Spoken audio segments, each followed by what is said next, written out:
Bem, depois que nós fizemos então a parte de tratamento de dados, né, definimos ali a distribuição de frequência, o histograma, nós vamos passar para a terceira etapa, que é a identificação da distribuição de probabilidade, ou seja, vamos definir qual a probabilidade mais se adequa aos dados que nós coletamos num determinado processo. Para isso, nós vamos considerar dois pontos diferentes.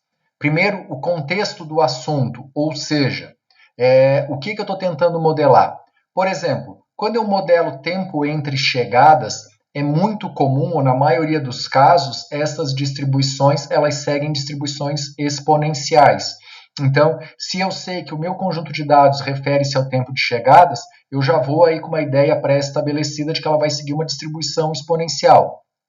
Se eu quero, por exemplo, modelar peso, modelar volume de produtos, é muito comum que essas variáveis aí tenham distribuições normais.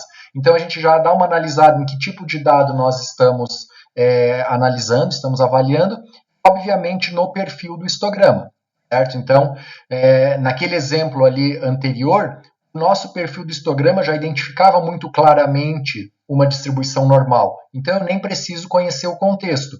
Mas aquilo ali é um exemplo criado para ilustrar o livro, certo? A gente vai ver que em exemplos reais nem sempre os nossos histogramas ficam tão bonitinhos assim. Às vezes a gente fica meio na dúvida. E aí o contexto do assunto é importante para isso. Quais são as principais distribuições utilizadas? Aqui tem uma lista delas e eu vou comentar as principais e onde elas são utilizadas, ou onde elas são mais utilizadas. Primeiro é a distribuição normal. A distribuição normal, então, ela é utilizada para descrever fenômenos simétricos em torno da média. Ela tem dois parâmetros, né, que a gente pode ver aqui, ela é caracterizada por uma média e por um desvio padrão. Em geral, a distribuição normal ela é usada quando a aleatoriedade é causada por várias fontes independentes, certo? Como a média de várias amostras com observações independentes. Por isso que nós fizemos aquele nosso diagrama de dispersão para ver se as nossas amostras são independentes, tá? Ou ela também pode ser usada quando o processo é dado pela soma de vários subprocessos. Vamos imaginar que eu estou modelando uma indústria e eu tenho, sei lá, 4 máquinas nessa indústria, 4 processos, mas eu não quero modelar cada máquina individualmente, eu quero modelar essas máquinas como um todo. Então é muito provável que a distribuição normal seja utilizado ali. E aí nós temos que cuidar, né, com valores negativos. Se a distribuição normal, a gente sabe que ela pode ter valores negativos. Então eu tenho que ver, se o meu sistema real não aceita valores negativos, eu não posso usar uma distribuição normal. Por exemplo, eu não devo usar uma distribuição normal, dependendo da média, obviamente, para representar tempo entre chegadas. Porque eu nunca posso ter um tempo negativo, né? Mesmo que cheguem 2 pessoas ao mesmo tempo, esse tempo vai ser 0.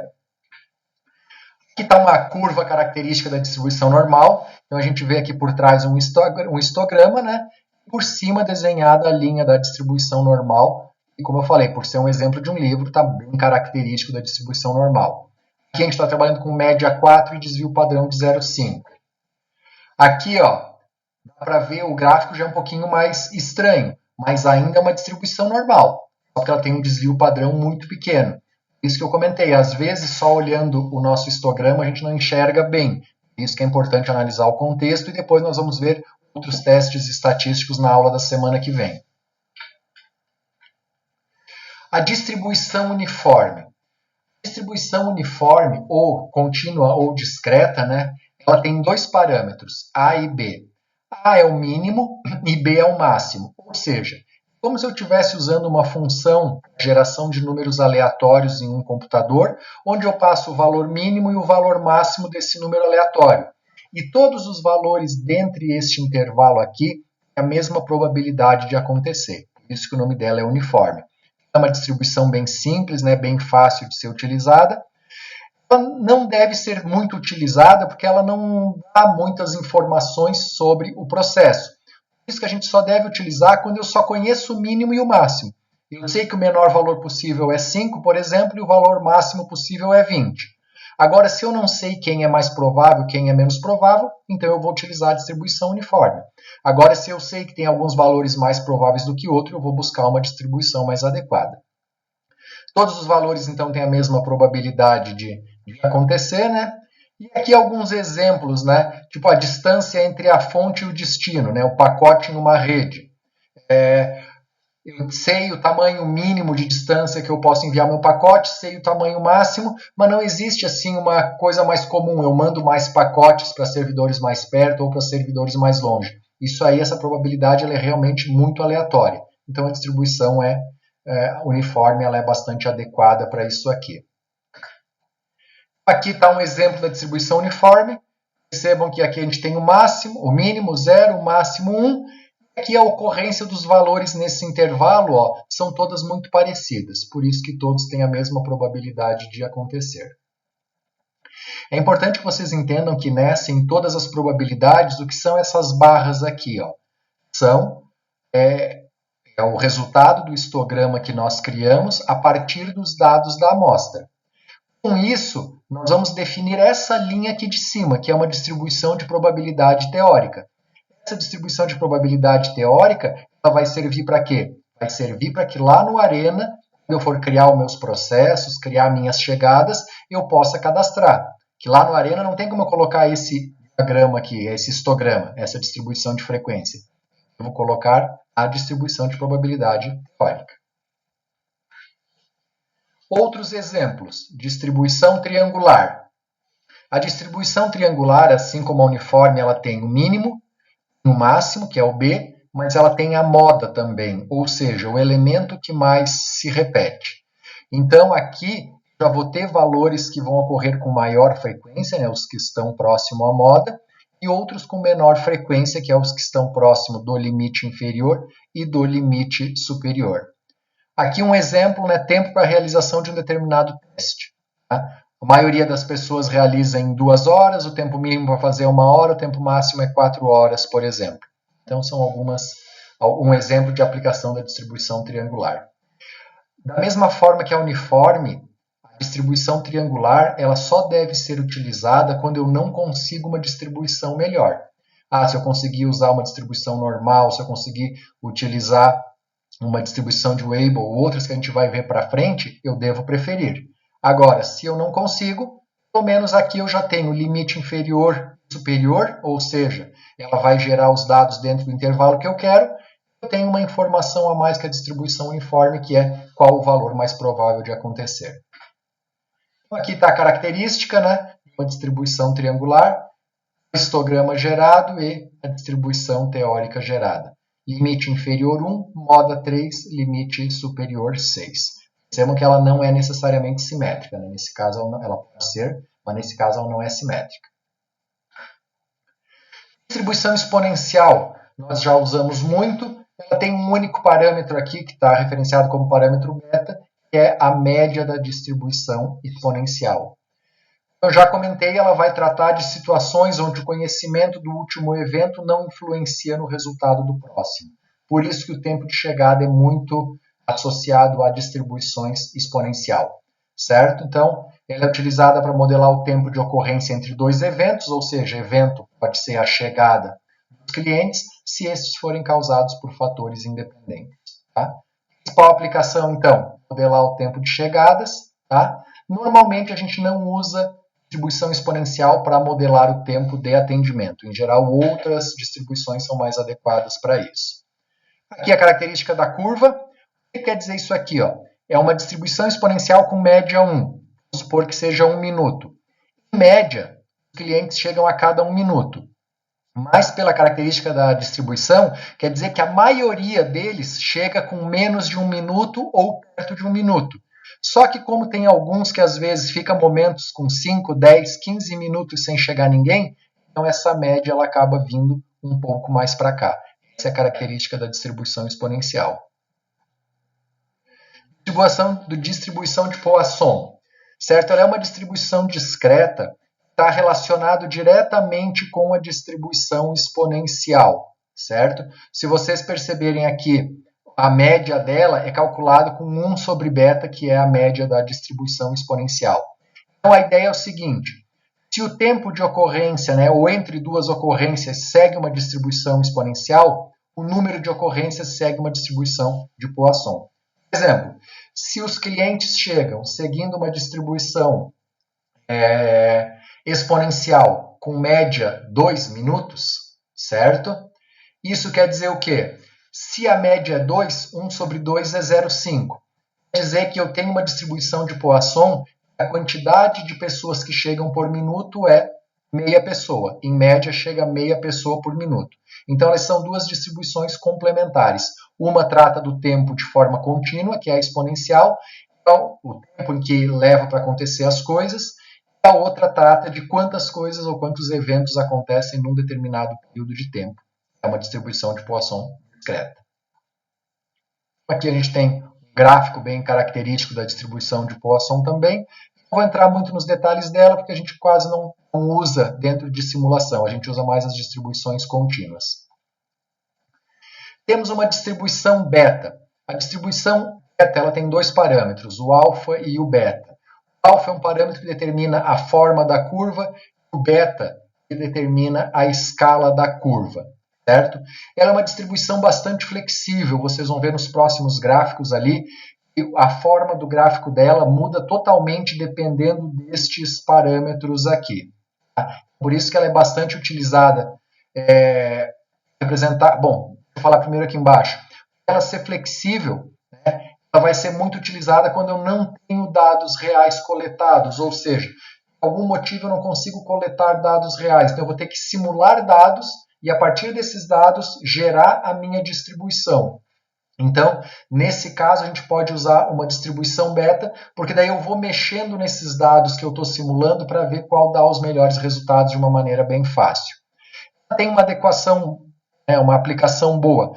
Eu quero representar proporções. Então, assim, percentual de peças defeituosas.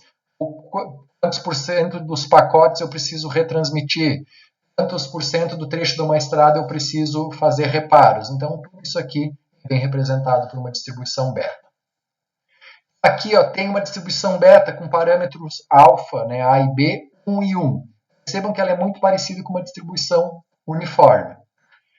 Agora aqui eu tenho o A1 e o B2, A2 e B1.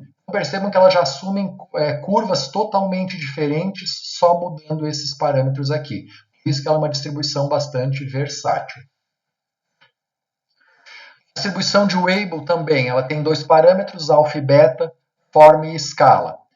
É muito utilizada para modelar o tempo de vida ou de falha dos componentes. Em geral, as lâmpadas têm uma vida mediana de 6.000 horas. Então a gente sabe que metade das lâmpadas queimam antes de 6.000 horas e metade das lâmpadas queimam depois de 6.000 horas. Mas se eu quiser modelar esse tempo de vida para ver quantos por cento das lâmpadas vão queimar entre 6 e 7.000 horas. Então essa distribuição de Weibull aqui ela é bastante utilizada. E qualquer tipo de componente eletrônico, problemas em máquinas, pode ser modelado com essa distribuição aqui. Da mesma forma que a distribuição beta, a característica do gráfico dela é bastante influenciada pelos seus parâmetros, como vocês podem ver aqui nesses desenhos. Bom, feito isso, então, qual é a ideia aqui? Na etapa 3, a gente conheceu as diferentes distribuições e vimos qual é a característica do gráfico delas e vimos também em que situações elas são normalmente utilizadas, que são os dois pontos que eu comentei com vocês. Quando a gente faz o tratamento de dados e gera o nosso histograma e a nossa distribuição de frequência, o que eu vou ter que fazer? Eu vou ter que ver aquele histograma se parece com quem? Então agora a gente já conhece os histogramas das outras distribuições. Se aquele histograma não se parecer com ninguém, ou se parecer com duas, como aquelas distribuições mais versáteis que a gente tem ali, o que eu faço? Bom, aí eu vou olhar em que contexto eu estou usando a simulação. Eu estou modelando tempo de chegada, eu estou modelando peso de produto, eu estou modelando proporção de falhas, eu estou modelando tempo de atendimento. Então, em cada uma daquelas distribuições eu dei dicas ali de onde ela vai ser, de onde ela pode ser utilizada. Aí, depois que nós identificamos a distribuição correta, nós temos que estimar os parâmetros daquela distribuição. Essa etapa ela é relativamente simples. Por quê? Se eu tenho uma distribuição de Poisson, certo? O meu parâmetro, a média dela, vai ser simplesmente a média da amostra. Se eu tenho uma distribuição uniforme, tenho os parâmetros A e B, o parâmetro A vai ser o menor elemento da amostra. B, o maior elemento da amostra. Eu vou usar uma distribuição exponencial, o parâmetro beta, que é a média, vai ser simplesmente a média dos valores da nossa amostra. Se eu tenho uma distribuição normal, o μ, que é a média da distribuição, vai ser a média dos valores da amostra.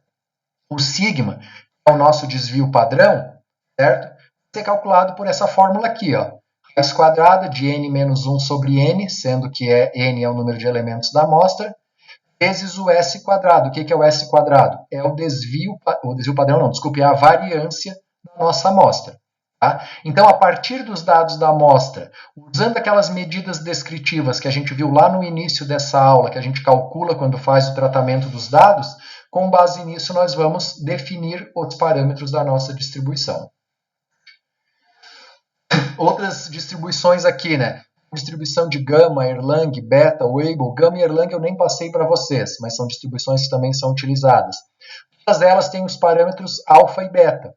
Como é que eu calculo esses parâmetros? Percebam que é média dividido por desvio padrão elevado ao quadrado. O parâmetro beta, variância, dividido por média. Então, a partir dos dados que nós temos da nossa amostra, nós conseguimos definir os parâmetros da distribuição.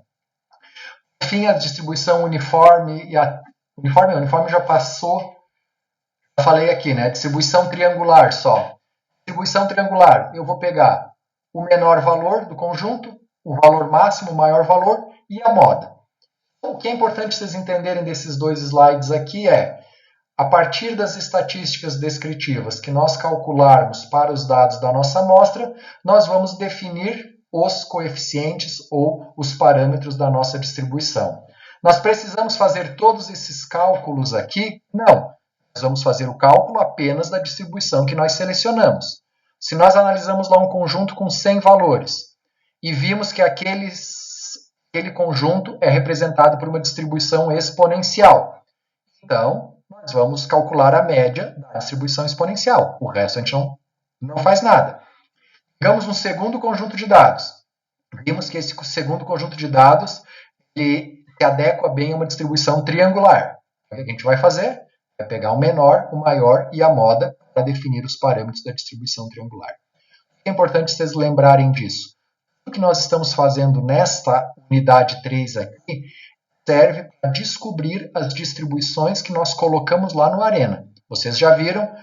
Cria um processo, segue uma distribuição exponencial, média tanto, outro uma distribuição normal, média e desvio padrão igual a x, igual a y, uma distribuição triangular com mínimo moda. Então, tudo isso que nós estamos fazendo é para levar esses dados para dentro do Arena, ou qualquer outra ferramenta de simulação.